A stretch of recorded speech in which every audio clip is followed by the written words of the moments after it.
哎，红了就是好啊。大家好，我是房主任。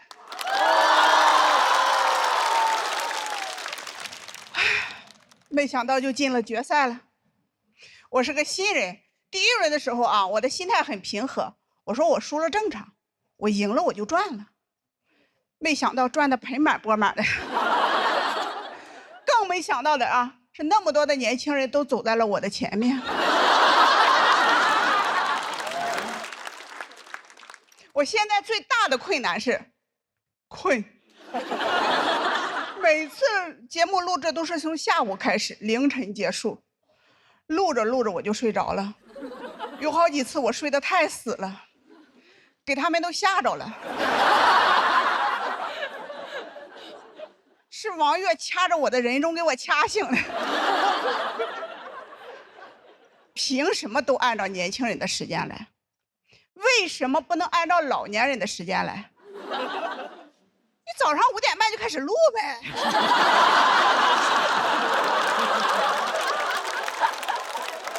那年轻人起不来没事儿，那老头老太太能起来啊？让他们来当观众，也不怕他们不来啊，把伴手礼换成鸡蛋就都来了。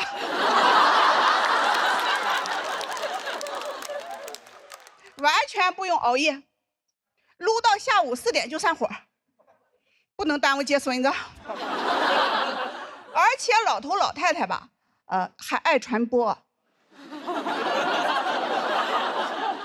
节目的传播度它一定广，但传成什么样它不一定。到时候节目吧，他也不怕有什么竞品，谁敢竞争啊？200个老头老太太往地上一躺，什么鹅场？场给你鹅没？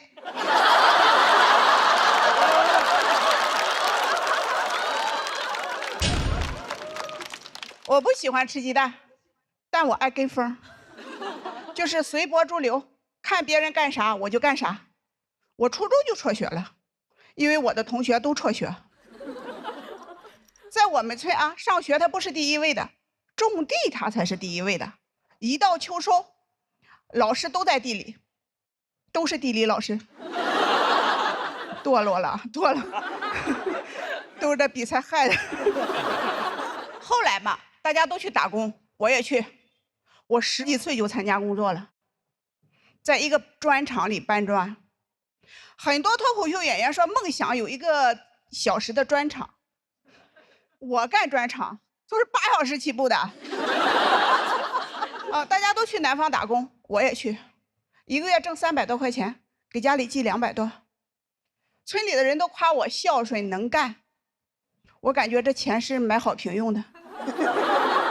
还夸我的爸妈说你看老房家怎么培养的孩子又能干还又不用吃饭。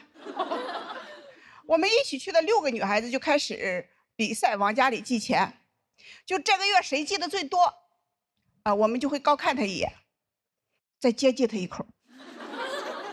我父母也让我多寄，说因为好评多的人好嫁人。经过我不懈的努力啊，我是我们村必取榜的 top 1。当时太湖就在边上嘛，还是免费的，1次都没去过。还好啊，再过2年就能拿到老年证了，也免费。后来啊，我的身边有人结婚，我也结。但结了之后过得并不幸福。我结婚就是想有个自己说了算的地方，结果还真是啥都等我说了算。在他的监督之下我灯泡也会换了，水管也会修了，3轮车也会修了。我当时心里就想早晚有一天把它也修了。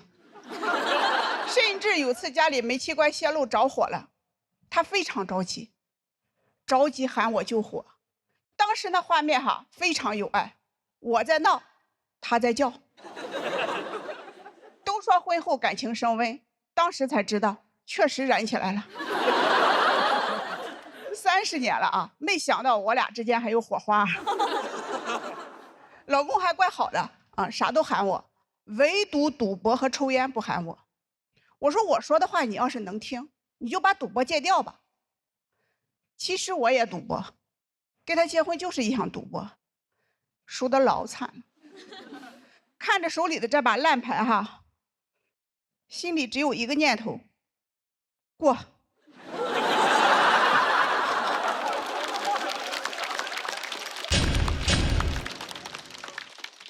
我不过了，实在不行我就靠自己，就来说脱口秀了。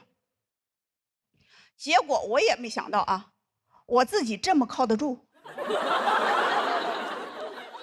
节目播出以后啊，我第一次看网友的评论，我说这都是什么意思呀？女性觉醒。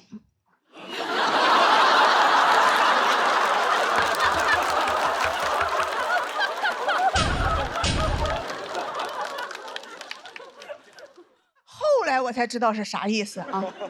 其实我也不是觉醒了，我只是没有办法了，真跟他过不下去了。听到他说话啊，我那个心脏就蹦蹦蹦蹦的跳，血压就蹭蹭蹭蹭的升，像极了爱情，但一点没有。所以啊，我这个女性觉醒啊，它不是自然醒，我是被吵醒的。不管是自己醒的也好，自然醒的也好，总归是醒了嘛。正好啊，现在觉少，但是天天这么录节目，我依然还是很困。谢谢大家，我是王主任。大家好，我叫石岩。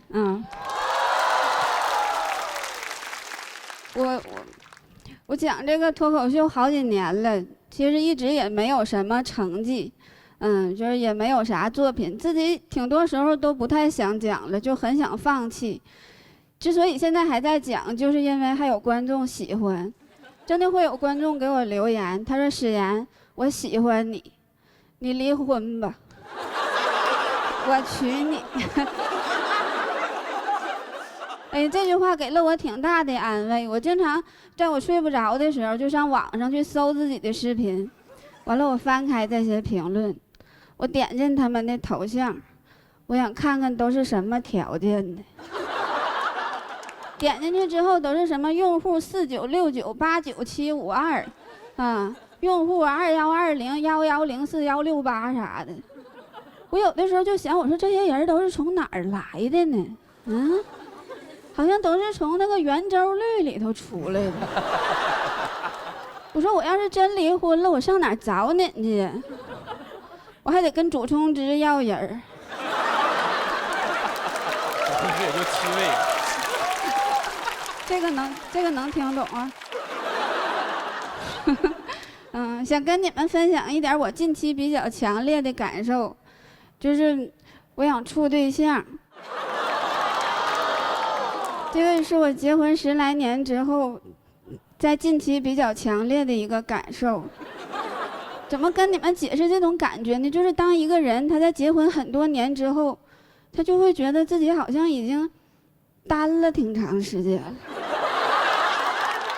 我有的时候就合计，我说挺多年也没处过对象了，是不是也该找一个？怎么跟你们形容我现在这个婚姻的状态呢？就是我守着厨房，他守着厕所，我们谁都不想去卧室。就是这个卧室的闲置率有点太高了，我都想给他租出去了。我中间那个广告我都想好了，我说出租卧室，可以近距离的观察中年夫妻的生活状态。我就不明白了，厕所哪儿好啊？厕所到底有谁在呀？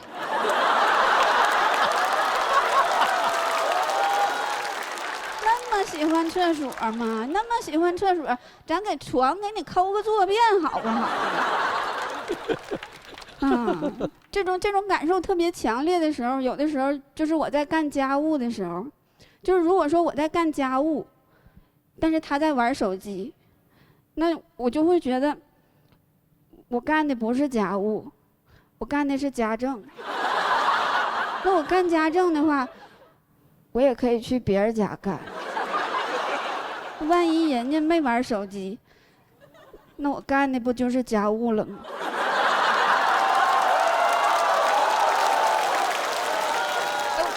我倒不是说让他干多少活儿，我就是觉得他能不能就是别那么舒服啊？他有点太舒服了，真的。我说你实在想舒服，你能不能滚回卧室舒服去？你怕啥的呢？我又不在卧室，你就去跟租客唠唠嗑呗，真的。那我有的时候我就想，我说。真的就是科学家能不能发明一种那种东西，就是我拖地的时候家里没有网，我洗衣服的时候家里没有网，我做饭的时候家里也没有网，但是也不是很现实，要没有网的话，我也不知道咋做饭，真的就是，哎呀而且我有的时候吧，就感觉你做了一桌子饭。他事儿还特别多，前几天跟我说，他说不想吃锅包肉了，怕胖。我说那你想吃啥呀？他说想吃那种无油、无盐、无调料的鸡肉。我说你点这个菜是不是叫生啃溜达鸡儿啊？对，你就直接出去抓一只回来，你是不是直接上去咬呗？显你多牲口啊！我做点米饭，他说要断碳水了，说网上说了，现在都流行断碳。我说你就应该断网，你不吃米饭，这哪是断碳水呀？这断的不是东北的经济命脉吗？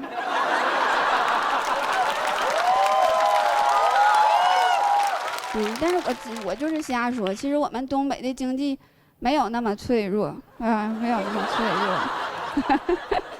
哎呀，这我有的时候就想，我说他现在已经拥有了霸道总裁所有的缺点。就差一个完美的家世，有那么一瞬间，我都有了一种嫁入豪门的感觉。我说这个男人到底还有多少是我不知道的呢？他的亲生父亲不会是扎克伯格吧？但是你爸是谁，你也得吃大米呀，因为你上个破网，然后就影响我们振兴东北的大好局面呢。弄死你！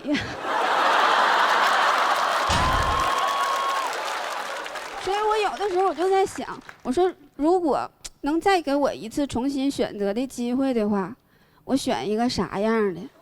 真的，我就想选一个，就是孙悟空那种。真的，我倒不是说看上他本事有多大，我现在就单纯的看上他饮食结构单一。你们能想象吗？就是跟你携手走过一生的这个人，他这辈子他就吃桃。哎，你给他一根香蕉，他都老开心了。而且他的生育能力也特别强啊！你想给他生猴子，他都不用，直接自己从身上薅一把，一吹，就是100多个。你说这100多个孩子，你咋养？我跟你们说好养，孩子也吃桃。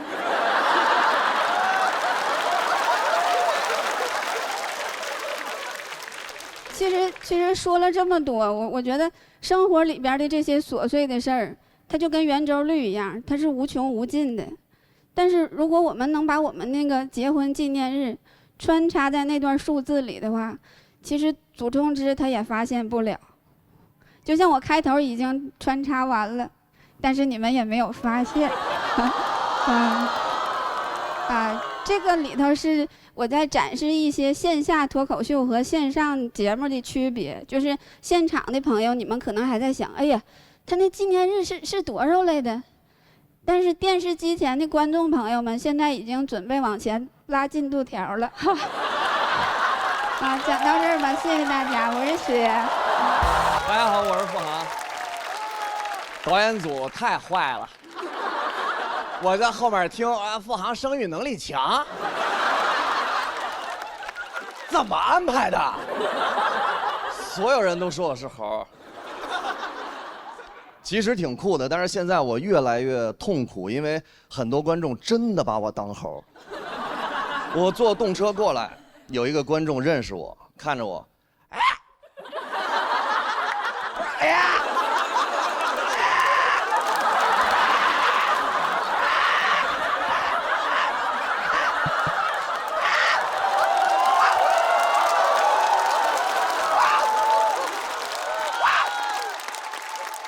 哈哈。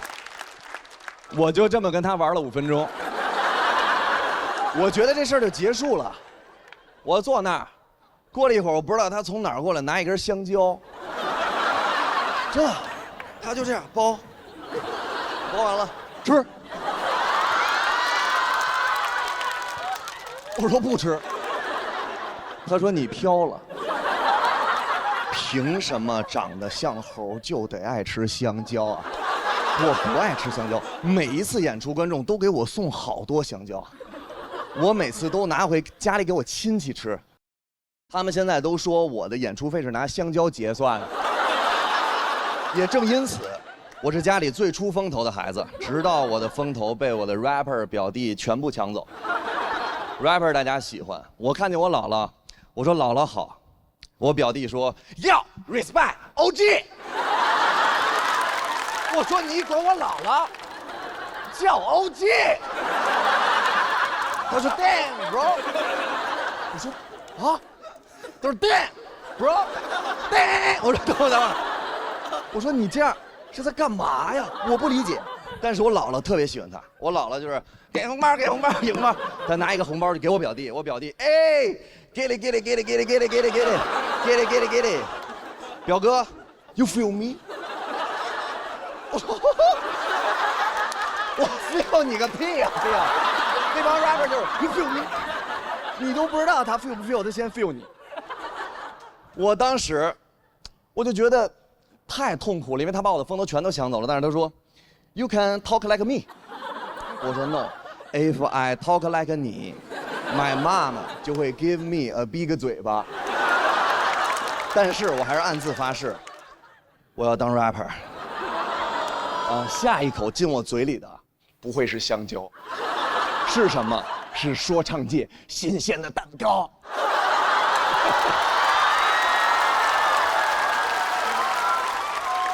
我没跟任何人说，我就买了一张票，看了一场演出，我挤到最前面，为了合群。上来第一个歌手一过来，要欢迎大家来了我 party， 哎，bang bang bang bang bang bang bang bang bang bang， 我就在那儿啊 bang bang bang bang bang bang， 我说买票了，别打了，他说 peace， 啊，然后他就开始炫富，他说不愿意跟你玩这些低级的游戏，因为出门就开我的私人飞机，私人飞机他这么开。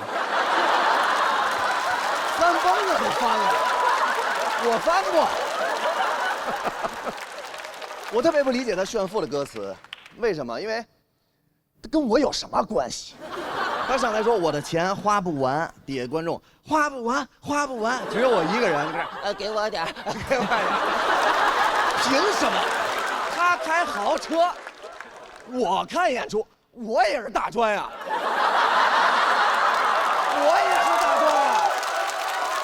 他在台上，他说：“我开法拉利。”我说：“我也要。”他说：“我穿进口上衣。”我说：“我也要。”他说：“我吃进口水果。”我说：“不要。”我再说一遍，我最恨香蕉，不要再给我香蕉。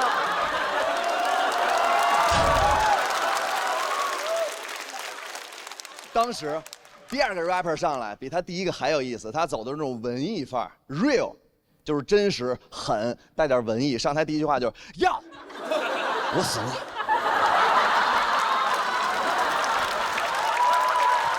不是刚才被枪打的不是我吗？他后面3秒说了一句话，我一辈子都忘不了。他说 dance dance dance， 要 check it dance dance hip hop。又给了我生命。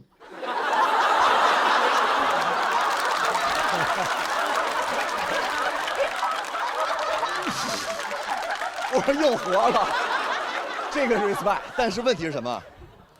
他后面有点太 real 了，先开始骂同行，你知道骂同行，我很乐意听，他不带任何指代啊。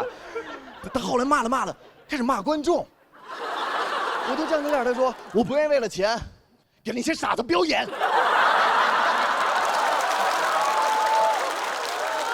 我说这里有我吗？我说那些傻瓜都不知道我在说他。我说有我。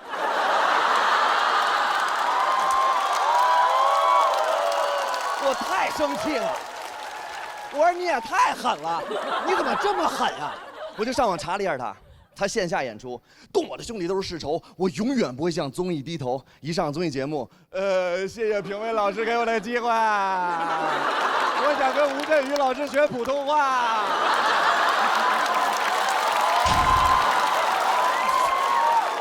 哎呀，当时我就发现，风格太难找了，我还是先学动作吧。动作非常简单，大家可以上网看有详细的教学。第一个。大家学第一个上来就是先搓手，而且嘴得是就，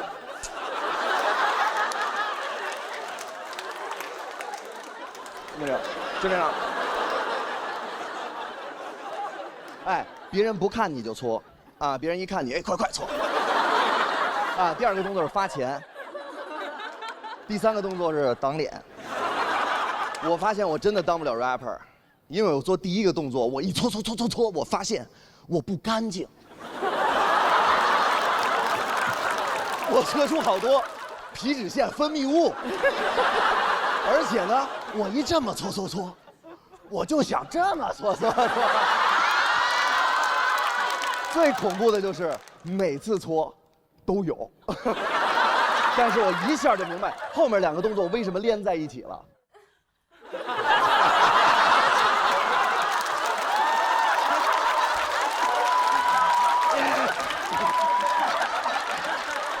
观众说：“谁的泥啊？”我说：“不是我。”朋友们，这不是我的泥，这是我的皮脂腺分泌。谢谢大家，谢谢。大家好，我是王悦。大家好，我是个女演员啊，看得出来吗？大家？谢谢，我也是个中专生啊，是。怎么这个你们就看出来了是吧？我当年中专毕业的时候，真的在成都很难找个工作，你知道吧？那年我刚好18岁，包里面只有500块钱，就是饭也吃不上，住的地方也没有。最紧急的事情就是立马要找一个工作。我刚好那天走到路上，有个人就来拍我的肩膀，他说：“嘿，帅哥，你找不找工作？我们这里388好工作包找到。”朋友们，你们看得出来我脑子是没有问题的啊。他当时说完过后，我直接给他交了400，但真的交了钱就很有用，你知道吧？我上午交的钱，下午就通知我晚上去加班去了。我们是一帮人去的，在一个写字楼里面。去了过后，主管就给我分了一个小组，他说这个小组的名字叫恋爱 ING， 是一个线上恋爱体验小组。我说哦，那我要体验。然后给我发了一个微信号。他从现在开始你就不是你自己了，你是大甜甜。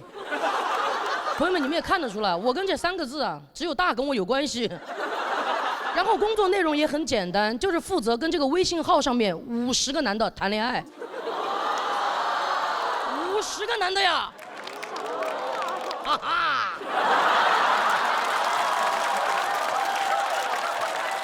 我当时脑子里面只有2个字。show time， 非诚勿扰一期才24个，我等于去非诚勿扰上面一站到底了，你知道吗？但是我那个时候虽然文化不高啊，但我也觉得这个事情有点没对。你们想嘛，这种行为你放在古代，那都是要进猪笼的。那我们主管跟我说，我们这个工作包吃包住啊。我一想，我不进猪笼，谁进猪笼？我就开始上班了。其实很简单，只需要跟这个微信上面不同年龄、不同性格的男的聊天就可以了。我早上去了，到公司一打完卡，坐到电脑面前，我就开始复制粘贴。哥哥早上好，哥哥早上好，叔叔早上好，阿公早上好。日复一日，哥哥早上好，哥哥早上好，叔叔早上好，阿公不在了。我那段时间甚至我都已经掌握了如何跟男人相处。很简单。就是不管他们干什么，你只要夸他就可以了。我有个哥哥特别爱给我发自拍啊，简单来说就是他自己的躯干。发完了过后，他还给我附上一行字，他说怎么样，帅吧？虾系男友。我倒要回答我说哥哥好帅啊，哥哥好生动啊，给你拍照的该不会是齐白石吧？但那段时间上班上的，我都有点分不清我自己到底是我自己还是大甜甜了。怎么说？就早上啊，挤地铁去公司的路上，要是有男的碰我一下，我都在想，男人碰到我，你跑不掉啦。但其实直到1个月过后啊，我们主管就把我调到另外一个部门了。他说这是一个线上算命体验组，让我用同一套话术给不同的人看手相，别人发手背的也让我一块看了。最关键的是，对面的人还觉得我算得很准，他非要给我转400块钱，让我帮他看一下事业。什么意思啊，朋友们？我越想越不对。我看了那个消息，我都想到我为了找工作交的那400，我被别人诈骗到诈骗公司，来诈骗别人。我一想大甜甜号一定有问题，我就开始满公司找这个账号，果然把他揪出来了。他已经在跟我49个哥哥说什么，你们肯定听过。我从小跟爷爷一块生活，我们家里有一片茶山。好啊，我在前面情投意合，他们在后面今天买2盒送1盒。朋友们千万不要网恋买茶，不如就喝统一无糖春福绿茶。恋爱应该微微发酵，喝茶应该缓缓生香，不是每一种茶都是这样的好茶。我转头一想，我的哥哥们，危险危险危险！不行，我的男人我来守护。我就开始尝试给他们所有的人解释这是一个骗局，但没有人相信我。我说那你们可以不信我，你们应该不会不信命吧？我决定用诈骗打败诈骗，老子直接用张大师的号加他们所有人，我就给他们看手相，凡是发了图过来的，我就会回他，我说看了您的感情线，最近情路坎坷吧，小心人财两空啊，尽快远离身边名字里面带叠词的，尤其是以 ABB 格式出现的女人。那边回我，大师说的该不会是高圆圆吧？但好在他们一边在删大甜甜的微信啊，我也就准备离开这个公司了。我走之前，我又做了最后一个事儿，我用张大师的号发了一条朋友圈，我说朋友们，我要去结婚去了，下面配了一张大甜甜的图片，我要让我的所有哥哥们彻底死心。这也是我自己的一个真实经历啊，就今天也分享给大家。我自己总结了一下，谨防网上诈骗，一定小心网恋。如果非要网恋，想想我是甜甜。来，谢谢大家，谢谢大家，谢谢。大家好，我是房主任。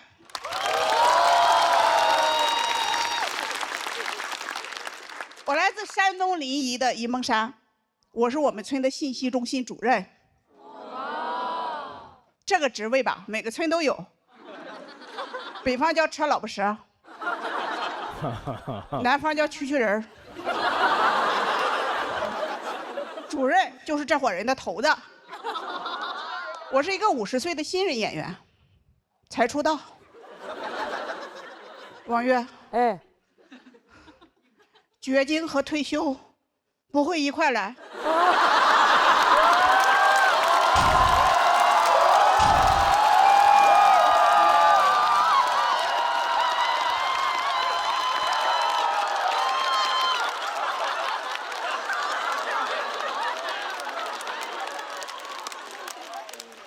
绝经和出道一块来。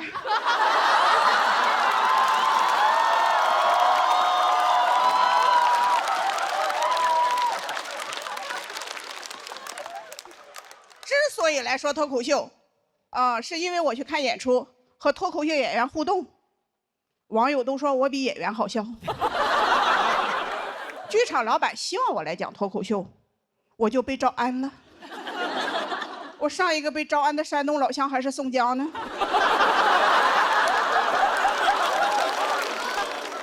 我说我不会讲脱口秀，我只会蛐蛐人儿。就我们前院婆媳吵架，东院2口子分家，都是我给造的谣。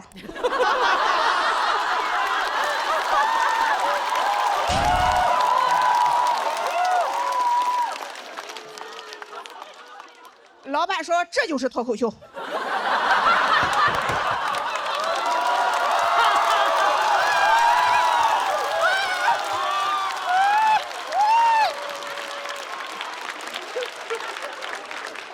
我说还得是上海人亲民洋气啊。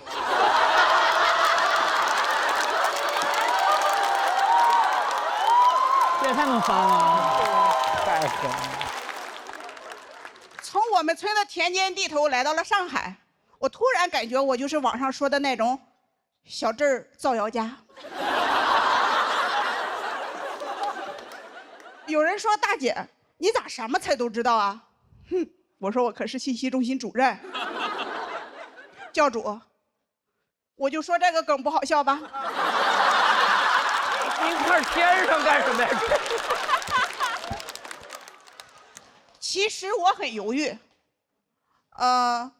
挺怕到大城市来的。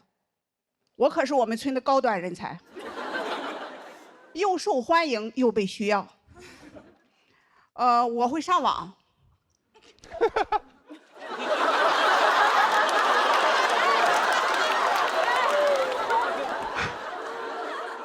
我们全村的智能家电，洗衣机、有线电视，有问题了都来找我。我是我们村的马斯克。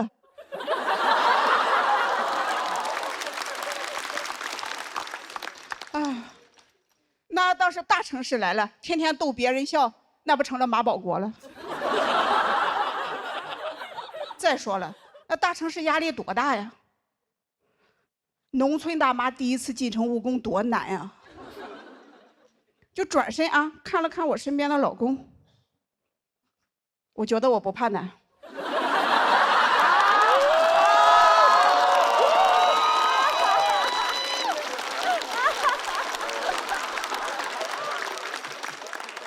和我老公比，大城市的压力算个啥呀？我这个老公啊，是我妈给我选的，身高1.55米，体重95。现在年轻人啊，叫这种很瘦的男人为细狗。我妈在30年前就给我选了条柯基。我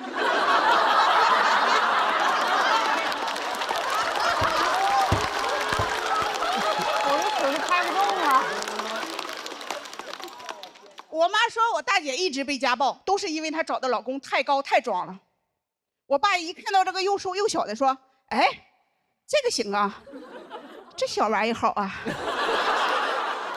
我闺女跟他吃不了亏，他打不动。我俩第一次见面啊，我发现他何止是打不动啊，我感觉他都活不长。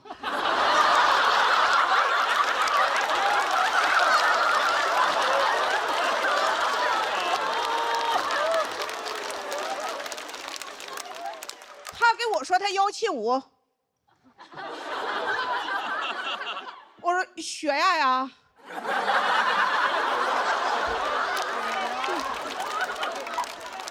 结婚不到1个月，有一次我老公跟我吵架，就跃跃欲试的要动手，我心中暗喜，还是我妈说的对呀。这要是找个又高又壮的，我肯定吃亏了。没想到啊，我老公是真狗。把他爸叫来了，双拳不敌4手，我就跑回娘家了。我爸一看到我啊，就说什么：“你被那个小玩意打了，你咋不养好了再来呢？这让别人看到多丢人啊！快回去吧。”我说：“爸，我再不来，你就该去吃席了。”那父子俩都进了医院了。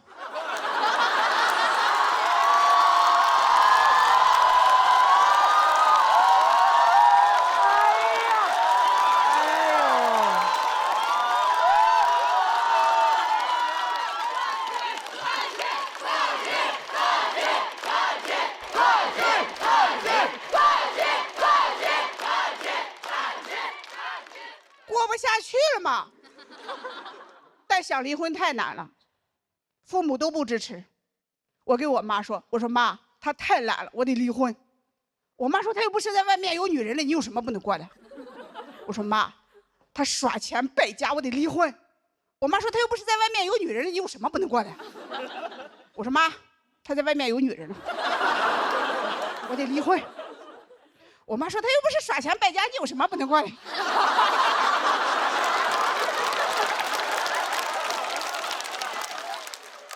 我爸更过分。我爸说我们家嫁出去的女儿就没有离婚的，家族的名声不能毁在我女儿这里。我说爸，男人家暴不丢人，女人离婚丢人。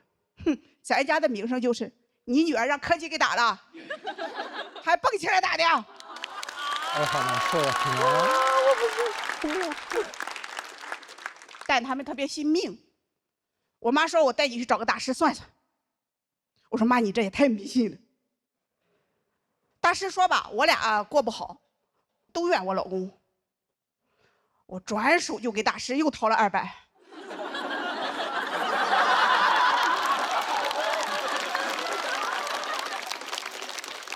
我说加个钟，你给我展开了说说。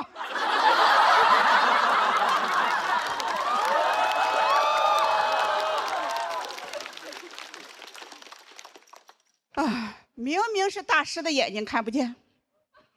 那天我感觉我才是眼瞎的那一个。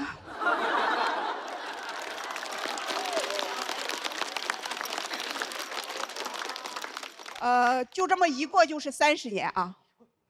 我现在开始理解我的父母了，我感觉他们就是天生的糊涂，他们也不知道什么是好的婚姻，他们甚至连我生日是哪天都记不清。有些事情是我自己后来慢慢想明白的，就比如啊，直到前年我才知道我的生日是4月8号，因为2023年的4月8号，我签约成为了一名脱口秀演员。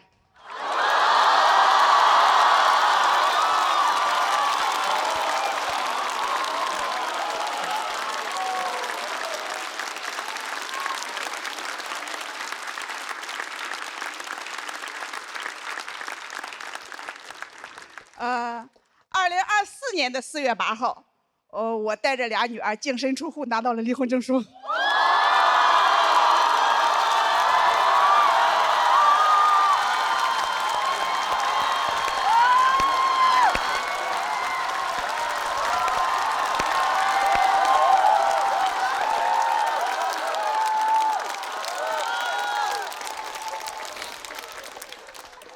2025年的4月8号。什么都没发生。我过了一个平静而又幸福的一天。谢谢大家，我是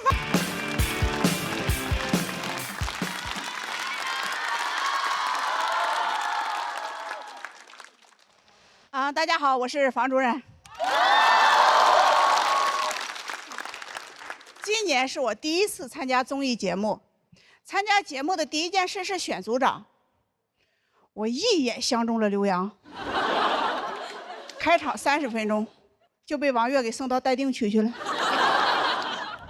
就没想到啊，时隔30年，我又一次选错了男人。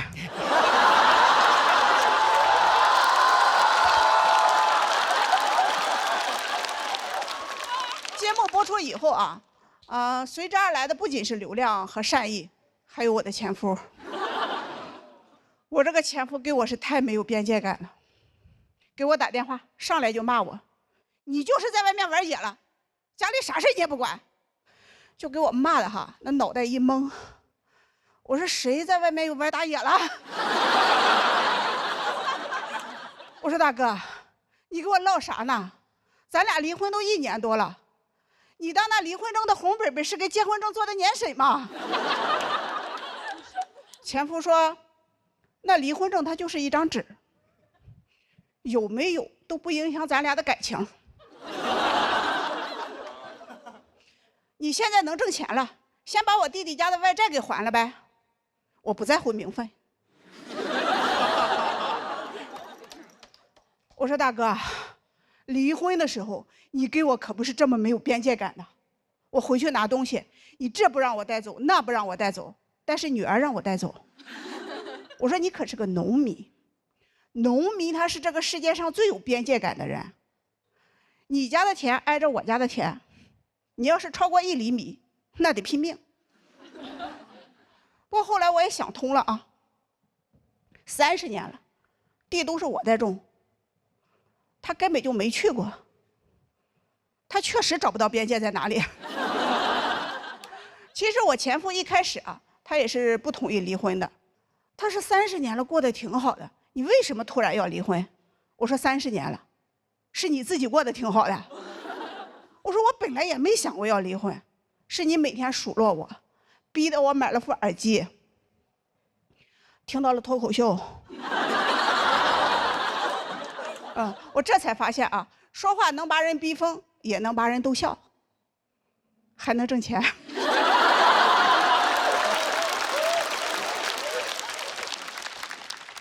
所以离婚啊，主要还是得感谢你啊。他说：“那你把我弟弟家的外债还了怎么样？”我说：“我给你买副耳机怎么样？”你也学学脱口秀呢，你还挺会冒犯的。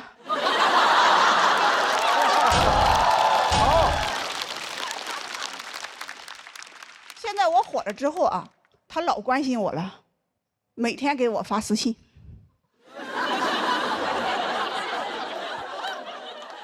有人问我说：“你为什么不拉黑他？”我说：“他全平台关注我，我根本拉黑不过来。就他本来是不会上网的，就因为被我拉黑的多了，现在都学会建小号了。以前啊，在家当爷爷当习惯了，现在在小某书上当嬷嬷。”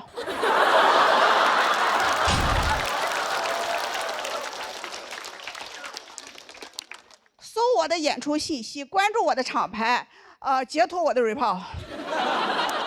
我给他做了30年饭，没想到啊，最后做成了我的私生饭。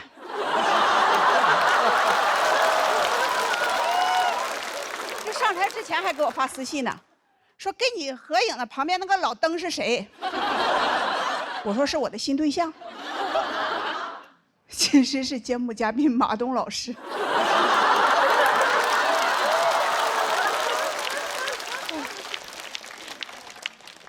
他给我说：“你得感谢我，没我你能写出这么多段子吗？没我你能有今天吗？”我一想也对，啊，我确实不该想没有他的日子，真想都不该想啊！我睡觉我都睡不踏实，睡着了都得乐醒。我太感谢他了啊！结婚第1年的感觉是啊，有的人活着他已经死了；离婚第1年的感觉是啊，有的人死了他咋还又活了呢？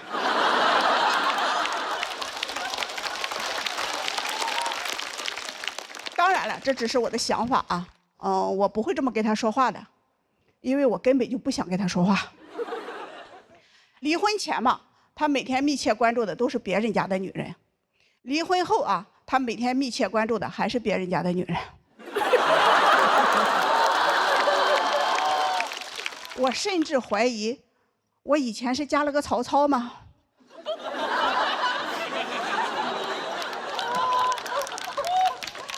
就这么几个有学问的啊！最近啊，他给我发私信说他真的改了，他要开始努力了，我就开始害怕。他以前开水果店也特别努力，只是特别努力的进水果，但是卖不掉。我说你但凡少努力点啊，那个水果店他还能多开几年。我害怕他太努力了，把我离净身出户留给他的房子赔掉了，再来分我的新房，就忘了告诉大家了啊。我经过我不断的努力，现在我有了自己的房子。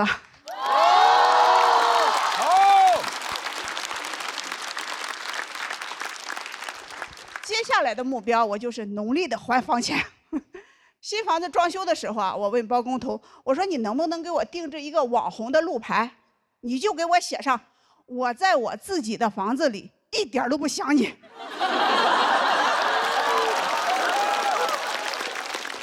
就等我的新房子装修好了啊，请我的姐妹们来我家做客。就现在啊，我的姐妹们可多了啊。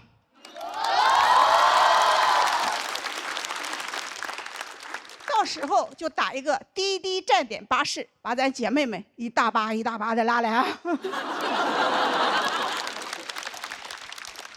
对，这是个商务，我能挣钱还房钱了啊！没想到吧，滴滴竟然还有大巴，坐着滴滴大巴想咋地就咋地，想过什么样的生活就过什么样的生活。谢谢大家，我现在不是房主任，我是房主。大家好，我是来自山东的房主任。没想到吧？老太太也是个参赛选手。我是奔着1轮游来的，稀里糊涂的就进到第2轮了。我也是没想到，这节目组他竟然没有黑幕。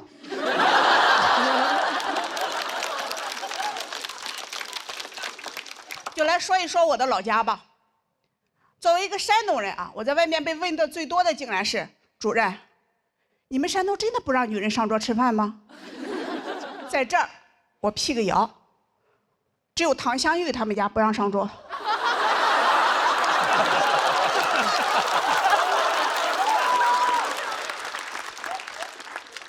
我们家，我做饭的时候都吃饱了。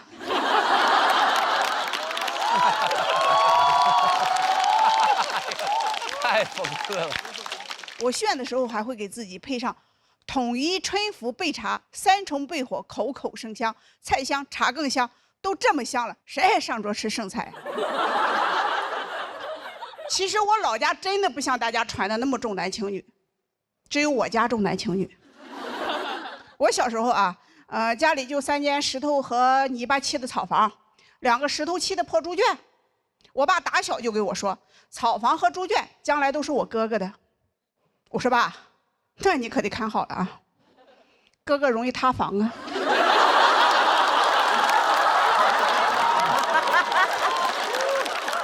我只有2个女儿，我婆婆说没有儿子的人啊，是不全乎人，就不完整了。离婚的人是半拉人，就是1/2人。我算了一下啊，我是又离婚又没有儿子，我到底还是不是个人啊？我还存不存在啊？我听说薛定谔养的猫是既存在又不存在的。我说哦，原来薛定谔养的是只离婚的母猫啊。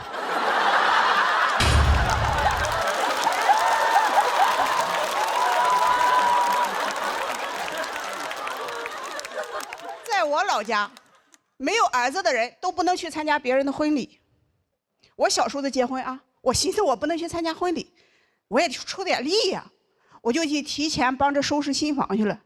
这给我婆婆吓的呀，跟在我屁股后面看我都碰了啥了，怕不吉利，拦着我啊，不让我碰新人的床和被子，说我碰了以后啊，我小时候的就会跟我一样，只生女儿不生儿子了。我当时心里想哈，这生男生女不是他们2口子之间的事儿吗？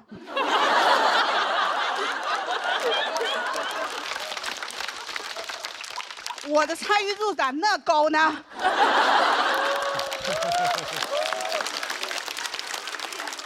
我是辅助啊。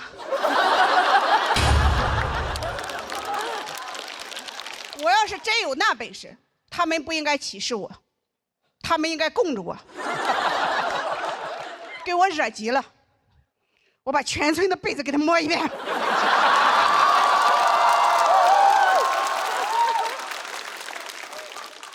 到时候我们村就是女儿国。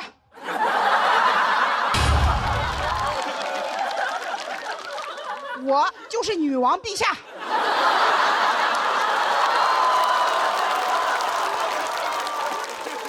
越想越生气，这我小叔子以后要是真生了儿子，我不就更受歧视了吗？我就趁着没人注意，摸了他2把被子。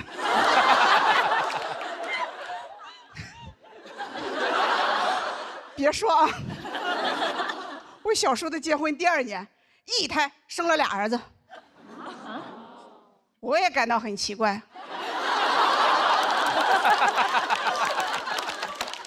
这咋还摸反了呢？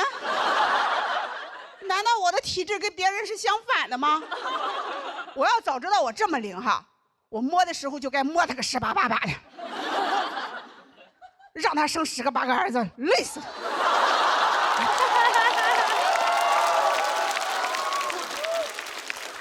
嘴上说的硬气，但还是有点心酸的。在我们村啊，原来不仅婚礼不让没有儿子的女人参加，就连村里分的宅基地和墓地，她都没有女人的。就活着我没地位哈，死了还没地方。就我想下去哈，只能蹭男人的。别人都说婚姻是爱情的坟墓，我都羡慕了。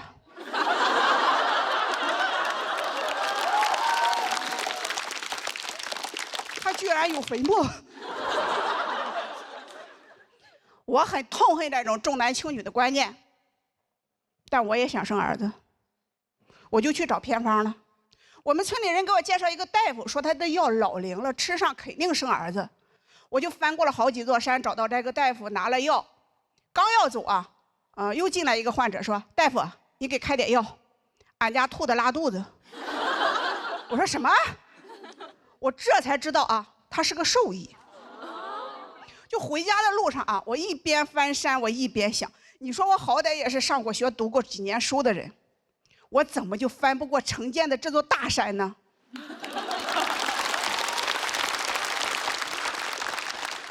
兽医开的药，我怎么就不能吃？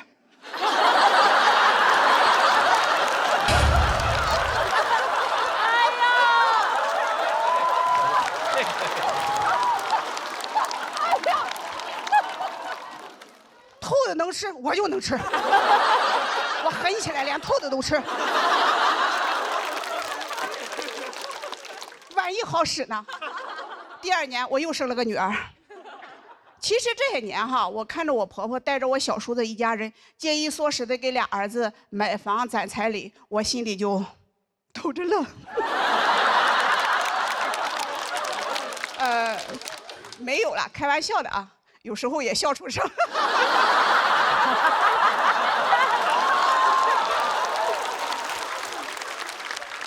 但是在我们村啊，女儿再怎么优秀，还是会受到歧视。哪怕是亲戚之间，她也会攀比。有孙子，她就是王炸。我说我女儿1个月工资1万多，我堂哥说我有孙子。我姐说我女儿在上海买房了，我堂哥说我有孙子。我姐说我也有个孙子，我堂哥说我有3个孙子。我说你累得跟个3孙子似的。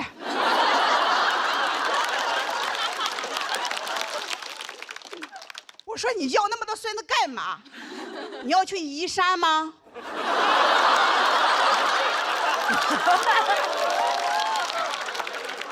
城建这座大山靠孙子他是搬不走的。我堂哥气的哈，噌的一下就站起来，指着我说：“你连个儿子都没有，你是啥？”我也噌的一下站起来，我说：“我是女王陛下。”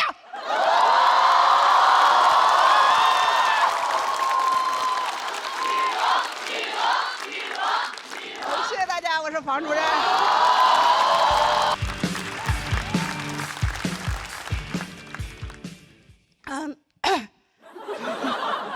大家好，我是来自山东临沂沂蒙山的房主任。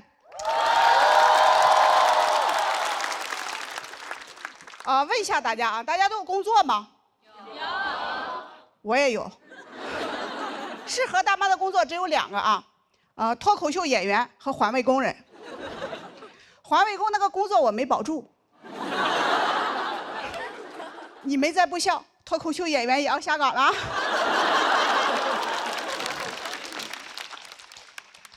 当脱口秀俱乐部老板邀请我来讲脱口秀，好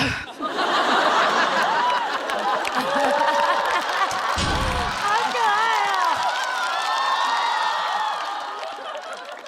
说实话，很纠结。当时我们村信息中心要选我当下一届的村长的。这个世界谁懂啊？我在50岁面对的人生选择竟然是从政还是从艺。我可是个山东人。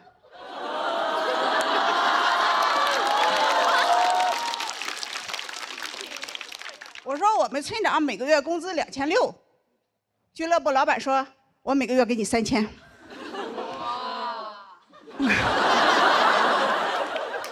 我说其实吧，他钱不钱的无所谓，我就是热爱舞台。我问老板什么是脱口秀，老板说就是站到台上讲讲别人的坏话。我说这不碰到我强项了吗？我有着30年专业造谣和传谣的经验。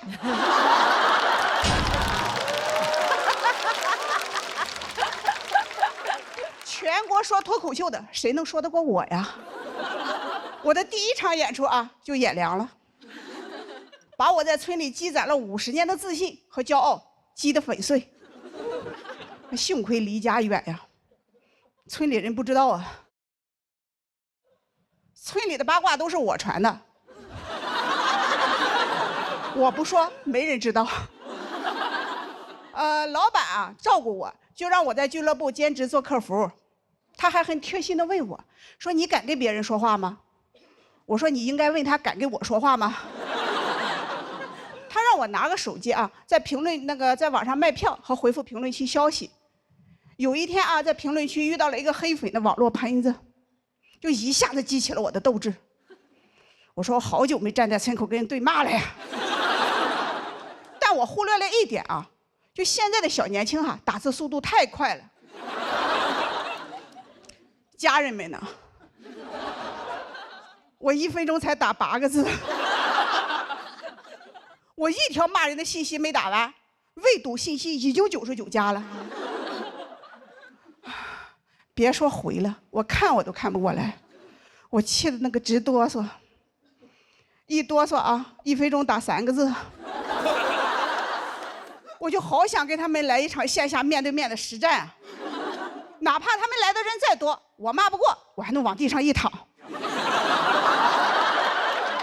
我就问他服不服。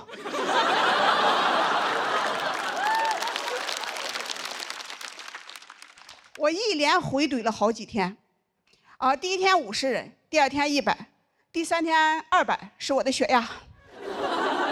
我感觉我一个人在对战整个互联网，这互联网环境它也太差了，还有我们村头好。我问老板还有别的岗位吗？老板说接电话。我说这不又回到我强项了吗？上岗的第1天就被投诉了，说我态度不好。我说我哪态度不好了？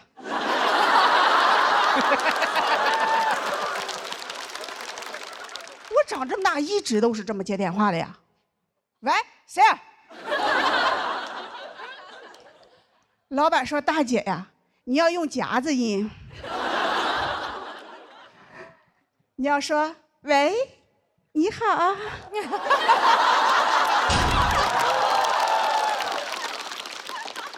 对方打过电话来说这里是脱口秀剧场吗？我说喂，你好啊。对方说我要买票，我说喂，你好啊。又把我投诉了，说我恶心。老板说大姐呀，你继续说下一句啊。我说老板，下一句我夹不住了呀。大城市太难混了，都说当代年轻人吃不了苦，那当代老年人他也吃不了呀。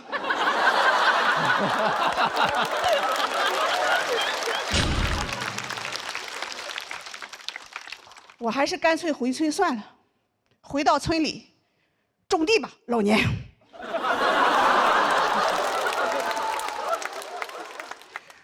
直到有一天啊，我信息中心的朋友给我打电话，我拿起手机来就说：“喂，你好。”电话那头传来熟悉的乡音，说：“哎，这是方主任电话吗？”我说：“啊，是我。”我朋友说：“俺娘嘞，这城里人他就是不一样了哈。”我说：“你不懂。”在大城市工作说话他就这样。我朋友说你在城里天天干啥呢？我说我就是接电话回消息。我朋友说你1个月挣多少钱呀？我当时脑子里的第一个想法是啊，原来问一个在城里打工的人1个月挣多少钱这么招人烦。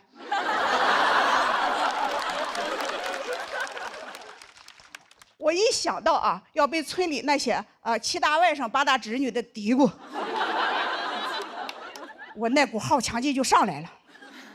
我说啊，不少挣，1个月2、3万，你来不？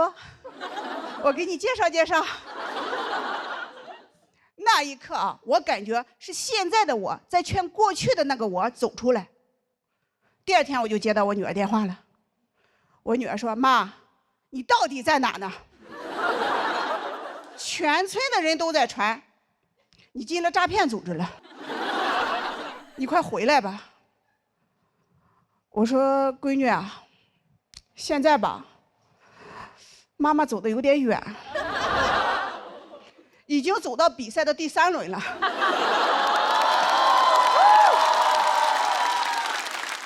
之前吧，还拿到了1块复活的金牌，